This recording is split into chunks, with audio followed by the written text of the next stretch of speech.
Previously on The Walking Dead, AJ and I had been searching for a long time for some place we could call home.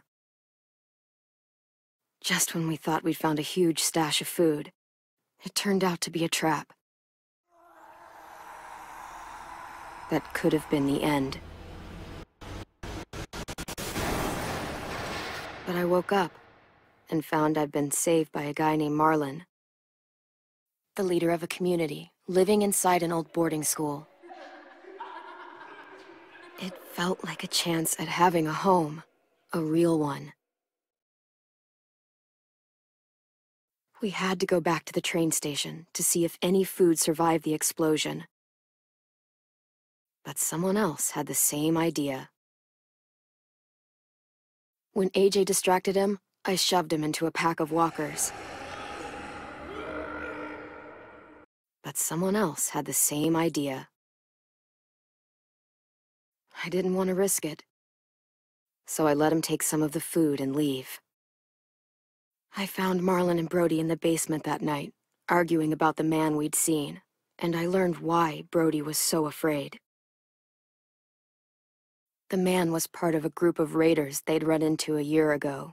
Marlon traded Tennessee's older sisters to the raiders to keep himself safe.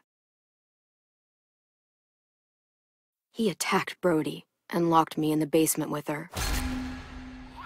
When she turned, I had to stop her. Marlon stole AJ's gun and tried to convince them I had murdered Brody. Lewis backed me up. Marlon stole AJ's gun and tried to convince them I had murdered Brody. Violet backed me up. I attacked Marlon and made him drop the gun. I told him we could fix things together. I was going to lock him in the basement. I told him to leave and never come back. I didn't know what to say to him. With everyone against him, the fight went out of Marlon. I told him to leave and never come back. I told him he could stay, but he couldn't be our leader. I told him he wasn't going anywhere, that he was our prisoner. I didn't know what to say to him. But then, Marlon was dead, and AJ pulled the trigger. He remembered what I'd taught him. To save the last bullet for himself. But then, Marlon was dead, and AJ pulled the trigger. He remembered what I'd taught him. To never hesitate.